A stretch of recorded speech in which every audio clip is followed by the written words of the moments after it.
Таджикистаном. Что для меня Таджикистан? Мои воспоминания из детства – это прекрасный ансамбль «Зибо».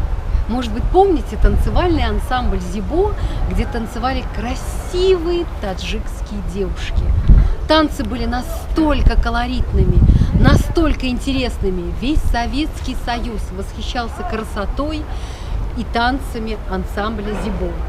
Но сегодня, конечно, ансамбля «Зибо» не будет, но красивые таджикские женщины сегодня нас ждут. Сегодня мы с ними встретимся и будем продолжать разговор о нашей рубрике «Сильная, слабая женщина Центральной Азии». Я сегодня хочу вас познакомить с руководителем Таджикского культурного центра Хуршида Давронна Хамракулова. Вы даже не представляете, насколько интересная и насколько уникальная эта женщина. Она очень известна в определенных кругах Москвы. И те, кто занимается общественной деятельностью или национальными делами по городу Москве, они прекрасно знают эту женщину. Сегодня она нас встретит, познакомит нас со своими соратницами и все, кто входит в ее актив. Давайте познакомимся.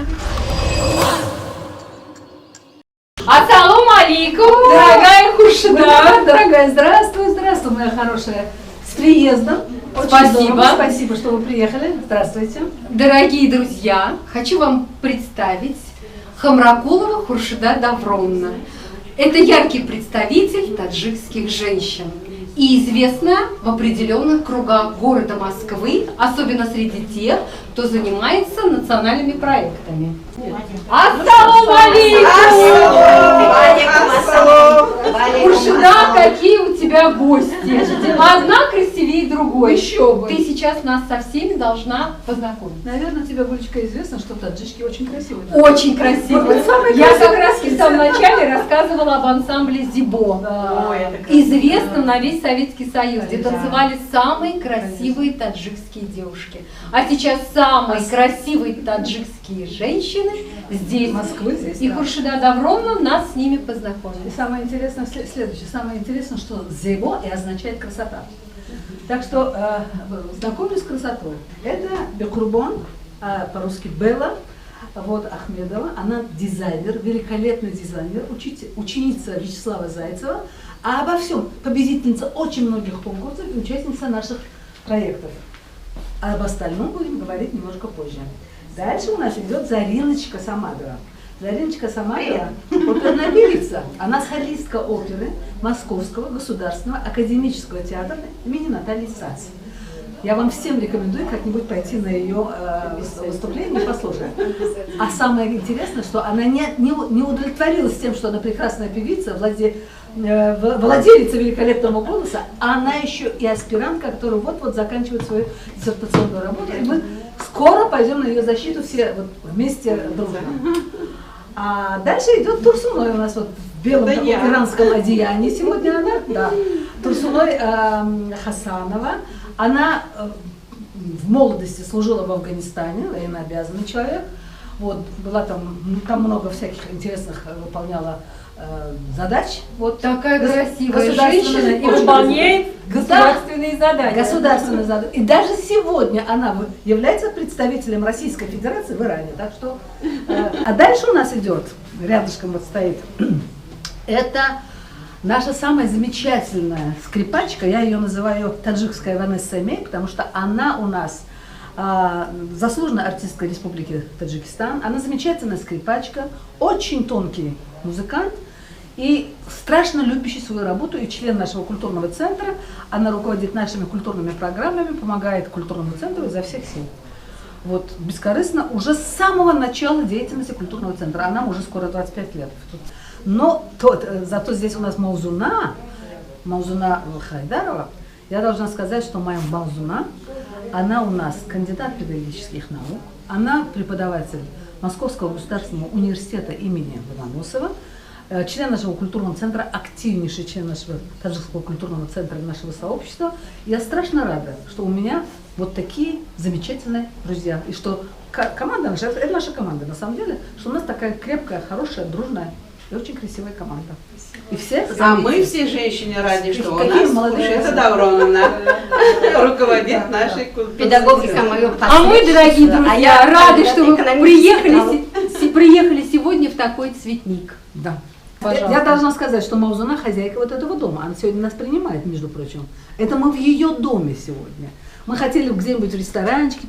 Дело в том, что у Таджикского культурного центра нет своего помещения. Говорю об этом вслух уже не первый раз. И страшно надеюсь, что кто-нибудь нас услышит и наконец-то скажет, какой-нибудь щедрый дядя скажет: ах, у вас нету помещения? Да вот я вам даю. И Обязательно услышит.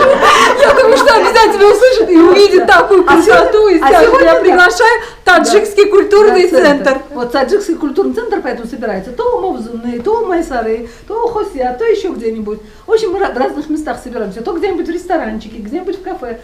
А вот своего помещения нету, а нам оно просто вот так, позарез необходимо. Правильно?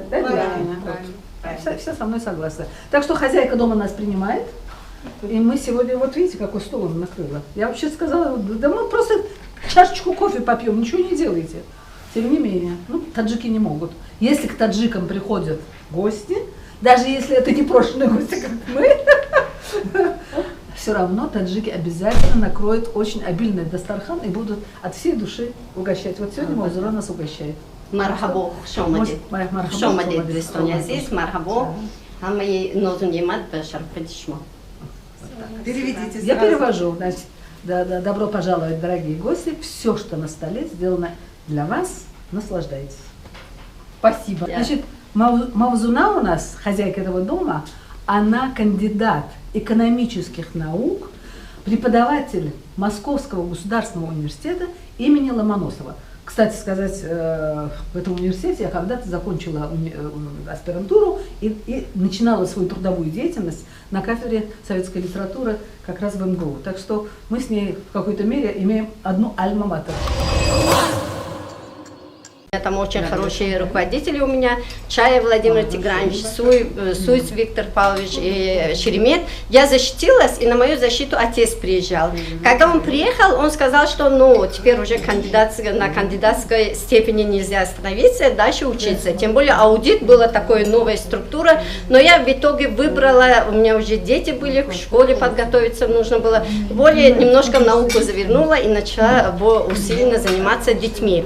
У меня сыновья закончили школу с медалью, поступили на 3 факультета МГУ, закончили оба экономический факультет МГУ с красным дипломом. Вот. И в итоге, благодаря им, уже когда завершилась учеба, мы не стали ждать, когда же нам МГУ что-то выдаст или не выдаст, и вот переехали сюда. У меня дети настолько впитали, говорят, через гены дочерей детям больше дается от отца, от родителей. Они настолько всесторонне все это изучают, говорят, знают. Поэтому я благодарна нашему, особенно нашему президенту, нашему таджикскому народу. С гордостью могу сказать, что все края, которые есть у нас в Таджикистане, мы все видели. Фанские горы, Чимтарга, Кölь-Калон, Хавкölь, я и детям, и своим однокурсникам, своим друзьям всегда отвозила. И Пенджикент, он для нас всегда останется нашей основной родиной. Поэтому я благодарю судьбу, что дала возможность родиться в той прекрасной земле.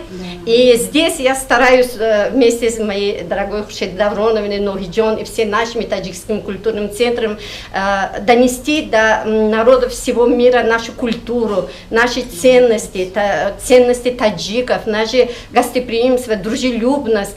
Поэтому я очень рада, что сегодня есть возможность все это сказать как бы вам и донести до телезрителей. Таджики всегда будут и останутся надолго еще века такими, благодаря нашим умным девушкам, мужчинам, такими умными, такими мирными, такими красивыми, да. И это же первый народ, который у него был государство.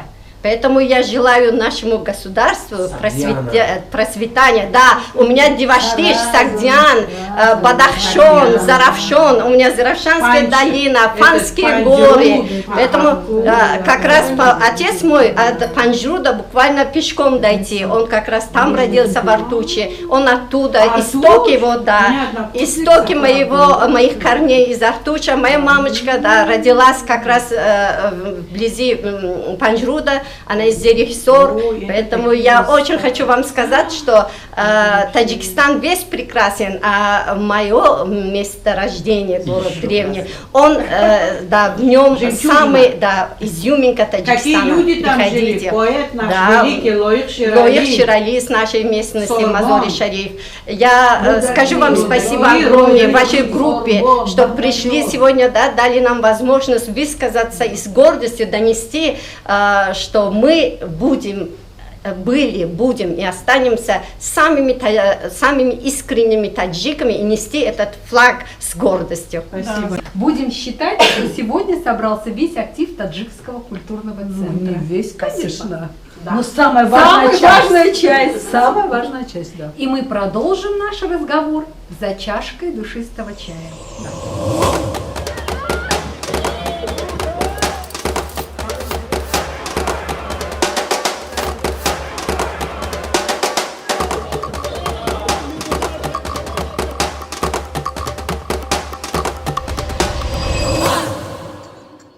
И давайте просто поговорим, кто, где, как учился, как в вашей жизни, в вашем становлении, в вашем успехе сыграло образование, которое вы получили. Рашида Давровна, мне придется начать очень издалека, потому что я вообще-то родилась и выросла в Самарканде. И, честно говоря, в детстве очень плохо говорила по-русски. Ну, потому что я выросла в таджикской семье, естественно, да. Ну, в интеллигентной, правда, семье. Меня стремились научить русскому, я ходила в детский сад и так далее. Училась в русской школе, но постепенно научилась говорить по-русски, родной мой язык таджикский, но теперь уже родной язык и русский. Вот, когда я закончила школу, я поступила на филологический факультет Самаркандского государственного университета. Вот там я его закончила с отличием. Ну, то есть сначала училась хорошо и так далее, потом на отлично. Потом, значит, я закончила, и вдруг, и все время я говорила, что я обязательно поеду в Кишлак учить детей и распространять просвещение. И вдруг, когда я защищаю диплом, мне заведующий кафедрой, был замечательный человек, он был удивительный, просто удивительного таланта, Шагинян. Вот, он вдруг мне говорит: я хочу вам предложить остаться на кафедре работать. Я так испугалась, это сказать невозможно. Я ужасно испугалась. Как на кафедре? Я собиралась уехать в Кишлак, учить детишек, вдруг на кафедре. Вот, прихожу домой, и так маме говорю: вот меня хотят оставить на кафедре, а я же хочу уехать в Кишлак. Хорошо, что мама меня не стала уговаривать. Она говорит: ну, в Кишлак хочешь, давай. Ну, такие предложения вообще-то делают не каждому. И не каждый раз, не каждый день. Когда она так сказала, я задумалась и дала согласие вот, работать на кафедре. И вот так сложилась моя судьба, что я 3 года преподавала в Самаркандском государственном университете. Через 3 года мне предложили целевую аспирантуру. Я опять испугалась, а у меня был замечательный учитель. В моей судьбе сыграли большую роль мои учителя, это заведующий кафедрой Шагинян и Рубин Петрович, и мой руководитель научный, его звали Альберт Бахшевич Геворкян. Я, значит, говорю: Альберт Бахшевич, мне предлагают ехать в Москву в аспирантуру, я очень боюсь, не надо ехать. Он так посмотрел на меня и говорит: не надо? Да я мечтал всю жизнь учиться в московской аспирантуре. Вам так везет, а вы еще думаете, раздумываете.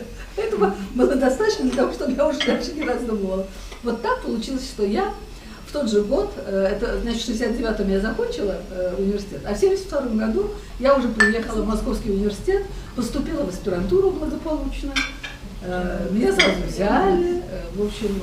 Сколько же Москва приобрела, когда приехала наша Хуршида в Москву? Когда я приехала, значит, это было так. Я когда приехала сюда, сдала экзамены, приняли в аспирантуру, Я жила какое-то время у одной моей приятельницы, которая тоже с нашей кафедры была, ну, у нее была своя комната в коммуналке в Москве. И я, значит, некоторое время, живя в этой коммуналке, я поняла, что я приехала в пустыню. 9,5-миллионный город, я никого не знаю. Я смотрю в окно и думаю, боже мой, никого абсолютно, не с кем поговорить. Я вспоминала стихи Рудаки, это классик нашей великой таджико-персидской поэзии, основоположник поэзии, а у него есть такие строки.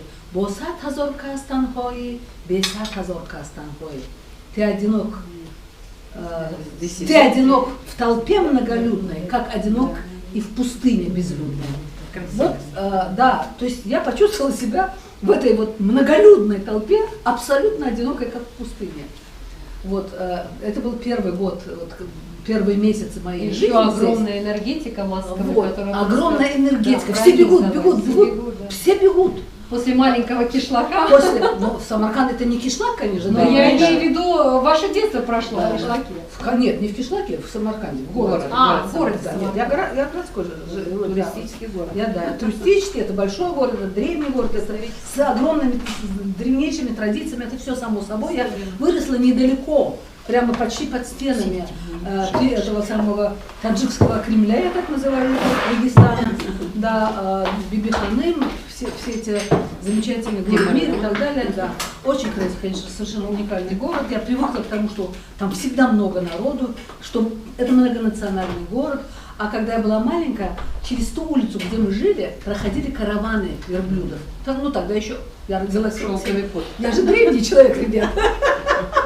Великий шелковый путь проходил как раз по улице Сузангаранская, она называется Сузангаранская, то есть улица игольников, тех, кто делает Сузан это игла, тех, кто делает иголки называются Сузангарон, тех, кто, в общем, ремеслом таким занимается. Хочу дополнить, Хуршида Давровна постоянно нас приглашает в Самарканд. Мы постоянно приглашаем в Самарканд. И мы все время даем согласие, но все время у нас что-то не получается. В этом году мы собирались. Уже были записавшиеся человек 15. Пандемия.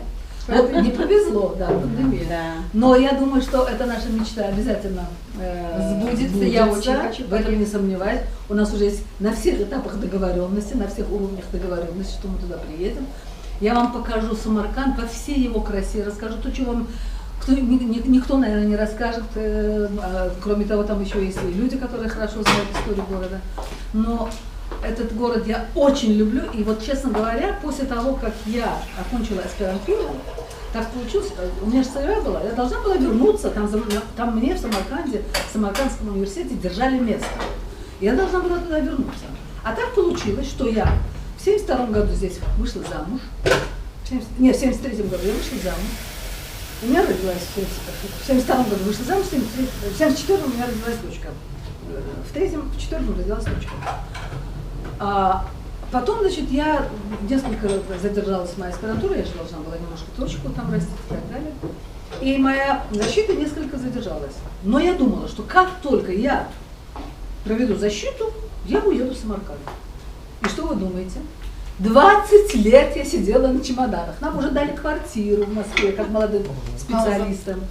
Вот, значит, уже росла дочка. А я все еще мечтала туда вернуться. Причем из Самаркандского университета мне звонили и говорили, когда ты приедешь? Мы же тебя держим место. В конце концов, мне стало страшно совестно, я сказала, наверное, уже не получится. Вот, и так получилось, что, ну, почему я сейчас скажу? Потому что, когда я защитилась в Московском университете, это был 80-й год, мне вдруг заведующий кафедрой говорит, я хочу укрепить вот, отдел национальных литератур, а я защищалась по национальным литературам, называлась тогда «Литература народов СССР». И он говорит, я хочу вас пригласить работать на нашу кафедру. Ну, это прекрасно. Я считаю, что Москва только приобрела. Я была просто потрясена, что я, какая-то там провинциальная девица, понимаете ли, оказалась нужна в Московском университете. Я, конечно, дала согласие. честно скажу, к этому времени у меня уже эти соблазны, если бы такое было предложение, отказаться от него уже не могла, потому что думала, я просто сама по себе подумала, как это я могу отказаться, когда это же редко случается. Ну, в общем, я не отказалась, я осталась работать в Московском университете. Ну, потом были некоторые... Ну вот видите, в вашей жизни образование сыграло огромную роль. Огромную роль, да. Огромную. Ваше желание учиться и совершенствоваться. Да, это было всю жизнь. Я помню, что все мои ночи это долгие ночи чтения. А я думаю, для других точно так же, да? Да. Ну да, ну здесь сидят, видите, мы же, мы все... Зариночка, вы тоже родились в Таджикистане? Родилась в Душанбе. А, в Душанбе. Да, Она родилась в городская Душанбе. Учились на музыкальной школе? Нет. Нет? Я практически сразу, поскольку папа учился в консерватории по классу трубы, вот, тоже образование в его жизни и в моей теперешней жизни тоже это складывается. Это первое, что должно быть человеку, это образование получить качественное, хорошее, чтобы не было стыдно и как-то себе приятно сделать общую свою жизнь. Так вот, папа учился в консерватории, и поэтому он не смог задержаться в Таджикистане и, естественно, остался здесь в Москве. И Московская консерватория. Московская консерватория, да, да. И буквально его тоже пригласили в аспирантуру стажировку. Вот, он туда поступает. И молодую семью перевозят из Душанбе. Мне было 4 года, он перевозит нас в Москву. Вот, поступает артистом оркестра в Красную Звезду, это в Барлихе, Московская область, вот, Власиха, город Власиха.